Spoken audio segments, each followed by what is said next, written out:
Hello, everybody. I'm Jim Powers with NCAA.com, and we thank you for tuning in as we continue our pre-championship interviews. And we've got our great friends from Flagler, the Saints, that are making it to the Elite Eight next week. And joining us is their head coach, Chad Warner, and one of their outstanding players, Jaizec Lottie. And first off, guys, congratulations. What an outstanding run you guys had through your regional to make it to the Elite Eight next week. Thank you. Yeah, thank you very much. We're enjoying it. No doubt. And first off, guys, and this is for both you, and we'll start, Chad, with you. What an unbelievable year. Just everything, protocols and just traversing through COVID-19 and everything just to get to this point. How challenging has it been for you as a head coach? I think it's a question that a lot of people ask. I'll tell you what's been difficult for me has been it's tough to plan because you just don't know how far out you can go. And, people say coaches are the ultimate planners, but I really think it's a lot of people. I mean, people that, certain personality type in particular. I just, my biggest concern always has been, I tell you, my greatest fear as a coach, and I tell my team this, is that they would feel unprepared. I want to do my job to prepare them. So COVID has challenged us in that way, but I really think it has provided some amazing opportunities for us. From the beginning from the first day we met, we told our team, we said, if there's ever been a year to just trust the day in front of you, it's now. Like, let's just stay present on what we're doing. Let's appreciate it. Let's enjoy it. And even the way it was able, to change our scheduling philosophy a little bit provided a huge boost for us in that, our league decided to move the schedule and not start league play till January 1st. They still allowed institutional autonomy to schedule non-conference. And we took a little bit of a flyer. It was expensive for teams to come travel down here. We offered a lot of teams they wanted. Everybody said, well, you can come here. Well, we didn't really want to pay $5,000 to go play a non-conference game. And so we said, listen, why don't we try to schedule as many Division I games as we can? We ended up getting 6. So we did 3 exhibition, 3 regular season. And we knew, I told our guys, I said, hey guys, we could go over 0-6 or we could go 6-0. We don't know. And we're not going to write that story yet. And I brought our leadership council in and I asked them, and they said, no, we want to play. Let's play everybody. And that was what I wanted to do. Well, we ended up going 2-1 in the games that we scheduled, and we made a lot of money for the school. But I think it gave us a lot of confidence. And I think COVID, there have been challenges for everybody, but isn't that what life is anyway? Like, things don't always go just the way we have them planned. And it's given us, and these guys have been phenomenal with just dealing what's in front of them. So. Jaizec, the one thing, and in dealing with our student athletes, at the institution I work at, one of the biggest things that they have said was during COVID, they kind of reaffirmed the love of the game. With gyms being shut down, with training being shut down, they kind of had to go old school and shoot out, on the driveway and, the basketball hoop on the garage and different things like that. Was that kind of how you kind of saw how COVID kind of worked, last summer and in the early fall? Yeah, for me it was crazy because I was going through the whole transferring process and how COVID really had an effect on that. But when it comes to the love of the game, I think it really showed everyone, like, you can't take a day for granted when you're playing this game, just because it can all be taken away from you so quick. And when COVID happened, like, there was months, like weeks and months that I couldn't get into a gym just because, everyone was trying to be safe and protocol. So, like, you're right, I had to go out and go to the park and work with my dad at the park on the park hoop outside. And I really think that shows just, how much somebody loves the game, how far they're willing to go to get better, even through the circumstances that we're going through. Hey, you know what? I'm old school, and I still remember the playground games that I used to play Yeah. at back in the day. And once again, it just reaffirms the love for the game and what you guys have gone through. Coach, 15-game winning streak, second longest in school history, number 8 in the coaches poll. I mean, you talked a little bit about your non-con and those exhibition games and those non-con games, but your conference is no slouch. I mean, there's a lot of great conferences in Division Two, but your conference and especially your region, it's no slouch. It's a battle night in and night out just to get to where you guys are right now, isn't it? Well, it is. And I will say the one thing I've learned, I've coached for probably 23 or 4 years now and been a head coach at a couple different places. The region and the conference you're in is always tough. And it's, I mean, people talk about regionally and things like that. And it's true. I mean, we have spent a lot of time. I mean, we play nameless, faceless opponents. We want to respect them all, but we just want to get to the next game, the next team. And I do respect every team we play. And the rankings people ask, even the reseeding. I said, listen, I don't know if we're the 8th best team or the 80th best team. I just know there's 8 teams left, and we're one of them. And we're playing good basketball, and we've got great players that love it and love each other. And I mean, I have a great respect for the Peach Belt. I have a great respect for every league. I mean, I know somebody said, how is Truman? I said, they're in the Elite 8. They're 20-2. Like, I can promise you, they're all really, really good teams. And having sort of been, been fortunate to play in some games like this before. Like, you just got to play because teams are great, and it's we're gonna have to do what we've done all year. So, Jaizec, I've been in D2 for many years, and watching the regional championship games the other night, it was big boy basketball, wasn't it? I mean, your region, I watched some of your game. I watched a lot of the Northwest Missouri State and Northern State game, the Truman game. D2's no slouch, and you're a transfer. I mean, and you're seeing it firsthand. Talk a little bit about just what D2 basketball is all about, especially in your conference and also that region that you guys were able to get through. I think D2 basketball and D1 basketball, I think the only difference is the athleticism when it comes to players. But the competition wise is incredible. Like, D2 competition is every night you're gonna come in and it's gonna be a battle. It's not gonna be a game. You're gonna come in and first half is gonna be a battle, and then the second half you take off. Like, every night is gonna be a battle, and it's gonna come down to which team has more grit and which team wants to get more defensive stops. And coach tells us that every game. Before every game, he's like, this is what we want. This is going to be a battle between us, and it's what we have prepared you guys for, and you guys are ready for that. And so for me, like, D2, for the drop off from D2 D1, it's not very big for me. There's a lot of great players D2, and I don't think D2 is respected as much as it should be respected. Coach, talk a little bit about having a guy sitting next to you, transfers in, leading scorer, just doing all sorts of unbelievable things for you, not only offensively. And I think, and I'll say this, Jaizec, your defense is just unbelievable. Talk a little bit about having a guy like him on the floor for you, for 30, 35 minutes a game. Well, it's a blessing. And it is unbelievable. I would say what people, the story behind it all is even more unbelievable. And I mean, Jaizec is a great player, but he's a great person, and he has been a great leader for us. And as we recruited him, I mean, that was a topic that came up over and over. I want to be in a situation where I can lead, and I want to be somewhere where I can grow. And I mean, as I am nowhere near perfect, neither is Jaizec. We understand that. But he is willing to be coached. And, if you're best, I will say this, I mean, if you coach long enough, you're fortunate to coach great players.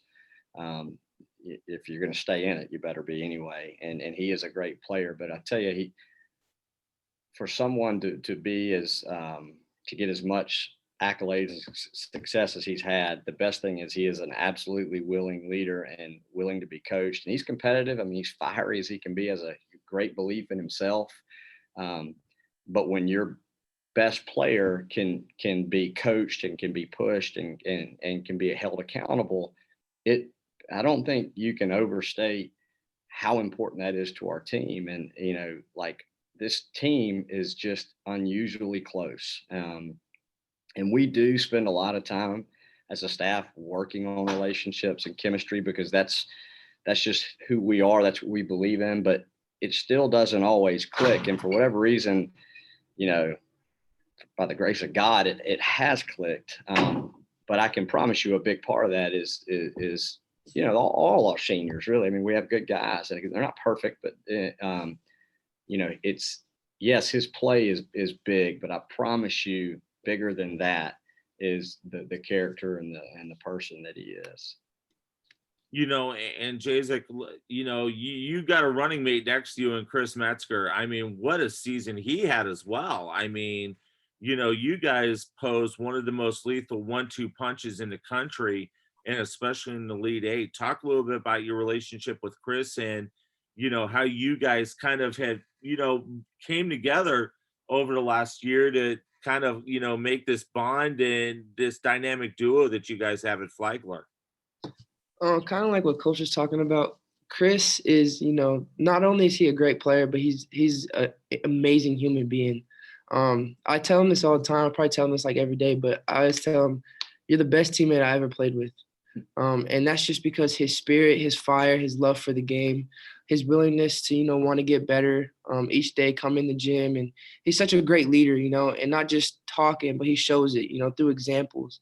And I think that's very important in basketball because, you know, guys are going to follow the people that they look up to. And Chris, being a senior, is one of those people. But me and him have a great relationship. We're always joking around. He gets on me, I get on him, and we love it. Like, we love each other for it. And so that's my guy, man. And that's literally the best teammate I ever played with in my life. All right, who's better in PlayStation 4 NBA, you or him? I'll have to say me, but if it comes to like Call of Duty or something, he'll destroy me. Yeah, he it's just a different game. Now he's he's pretty good in Call of Duty. Yeah, Call of Duty, he's nice. Yeah. No doubt. Well, let's tell you, I'm sorry. I can tell you who is not good at Call of Duty or NBA or anything video game wise. Me. Come on, Coach. They've had to at least rubbed off on you a little bit with NBA or MLB or Call of Duty or any of that kind of stuff. My son is a big, you know, he plays and he's 11. But he's a big Fortnite guy. They'll play Fortnite with him, and he'll come in. Hey, I just played with Marcus. I just played with Jaizec. But it just, generationally, I think I've crossed the threshold. So. Let's talk a little bit about Truman State. Obviously, they you know, the JLVC coach. You know the JLVC as well as anybody. I know the JLVC as well as anybody, being, you know, my institution in their conference. I had a chance to see Truman twice this year. I know you guys have had a chance to at least start breaking down some film. What things are you going to need to do against Truman State to move on in the Elite Eight and get to the semifinal next week? Well, you know, they're and these guys haven't seen any, to my knowledge. I would hope, because we got back yesterday, and I hope they just relaxed. But super well coached. I mean, very well organized in what they're doing. Really skilled. Really shoot the basketball, and they also have a great, you know, perimeter game, which really shoots it, and they've got a great player inside. And so that's part of the deal with Metzger. I mean, part of what makes Metz good is he's got great players outside, which, you know, those things always go hand in hand. You know, I mean, we will get much more into them. But I mean, obviously we can't, you know, we want to try to limit clean looks and want to be able to execute new things that we do. But it's like I said, you know, I jokingly tell my assistants, I'm like, all right, I want to scout on the other 7 teams. I want the last 5 games, you know, knowing that we hadn't had time to do that. The reality is all these teams are really good, and what an honor and a privilege to get to play. But like, man, it's exciting. You know, it's exciting to be able to do this. And these guys have a lot of belief in themselves and in who we are. I have a lot of belief in them, as I know Truman and everybody else does. So we're excited to go out there and compete. Like, that's what you do. Jaizec, I you know, and we'll see if you've seen anything on Truman. But you know, what's your thoughts on, the quarterfinal game. Obviously, a little bit of a different atmosphere than what we're accustomed to down in Evansville. But how excited are you guys to take on Truman? What do you know about Truman? Have you had a chance to see anything just yet? And we'll kind of vouch you a little bit with Coach to see if you've actually seen any Truman stuff. You better not have. I don't want him looking at him yet. I actually, on our way home yesterday, I kind of did some research on them, and I know that they have a good big, good size, good footwork, and I also know they have. I think Coach told me they have a couple shooters that we can't let get clean looks. But at the end of the day, Coach always tells us it comes down to playing Flagler basketball, and just sticking to who we are, because that's got us this far, and it's gonna get us further, or hopefully gonna get us further in the tournament as well. But I'm super excited to go down there and play. I'm actually more excited for my buddy Marcus to go down there, just because he transferred from Evansville, and so he's going back there, and it's going to be a special moment for him, and it's just a privilege to get to share that moment with him. No doubt about it. I had a chance to see Marcus play down, when he was down there, and what a terrific player he is. Final question, guys. First time since 2004, 2005, and that's when you guys were in the NAIA, that you have made it this far. How excited for Flagler Nation are you to be able to say, we're in the Elite Eight and we're going to go compete for a national championship next week? Coach, we'll start with you. Yeah, so I'll say this: like any success that we've had, and record-breaking year and stuff, like I've told them, like, hey, I want y'all to recognize it, enjoy it. I want the school and the community to recognize and enjoy it. But none of us were here then, and so each team has a history of its own. And while I am so thankful for anyone that's come before us and the work they've put in. This school's 50 years old, so there's a lot of people before us. But at the same time, we're just trying to embrace the history of this group of guys. And so we are so excited. And it was a special moment for me personally to be able to recognize in the regional when they, in the first round game, Big Valdosta has a nice arena, and they introduced West Georgia, and you heard their fans. And then when they said, and now you're number one seed Flagler College, it was loud. And there were, a lot of people had traveled, and I sat there and thought, wow, 3 years, this is neat. This has come a long way. And the joy, you just have these quick moments, that are etched in my memory before we're about to go compete, of like, okay, this is great for everyone. And so we just want to keep taking advantage of that and play. And let's just see what happens. Jaizec, what about you, buddy? I'm just blessed to get to share this moment with the people that I love most, and that's my guys around me. And honestly, I'm just excited to just go out there and just show the world we can do. No doubt about it. Well, guys, we appreciate the time. We wish you the best of luck. I wish I could be there in person in Evansville, but I'll be back here in St. Louis watching the games on Wednesday, and so very excited to watch you guys take on Truman in the quarterfinal. And it's going to be a lot of fun to watch that game. I think it's going to be one of the best games of the day, and it's going to be a lot of fun to see y'all. Thank you so much. We're looking forward to it. No problem. Joining us, the crew from Flagler, as they move on. They'll take on Truman State from the GLVC in the NCAA Elite Eight quarterfinals on Wednesday night. We want to thank them for joining us. I'm Jim Powers with NCAA.com. We thank you so much for tuning in. We'll talk to you very, very soon.